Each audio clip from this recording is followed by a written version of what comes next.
L-intervista li saret l-onar il-ġimgħa li għaddaw li xandra il-ħadd fuq Radio 101 kienet okkażjoni oħra l-Prim Ministru Lorenz Gonzi biex juża kliem iebes ħafna fil-konfront ta' Jeffrey Policin Orlando, Franco De Bono u Jesmint Mulliet.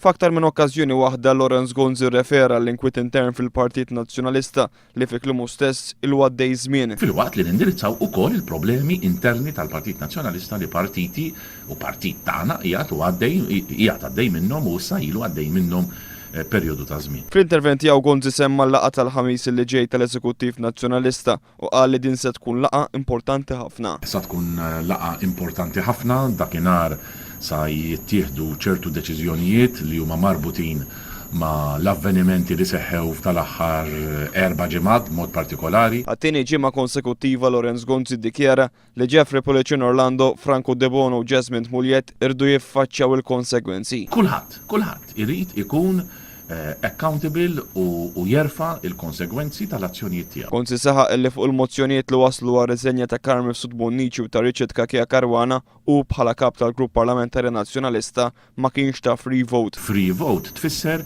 li inti tivvota ħallejtek jien bħala kap tal-partit, bħala kap tal-grupp parlamentari tal-gvern, ħallejt lil membri parlamentari tal-grupp parlamentari tal-gvern jivvutaw skont il-kuxjenza tagħhom. Però f'ċirkostanzi oħra fej ma jnatax dal-free vote, allura kulħadd kien mistenni li jivvota mal-linja tal-partit, dak jgħidula il-whip. Il-Prim Ministru żied li għalhekk minn ma mexiex kif rid huwa issa se jkollu jerfa' r-responsabilità tal-azzjonijiet tiegħu. Min ma jagħmilx hekk jerfa' l-konsegwenzi u l-konsegwenzi jiddeterminhom il-partit u dan li sa jiġri, dan li ġara u dan li sa jiġri.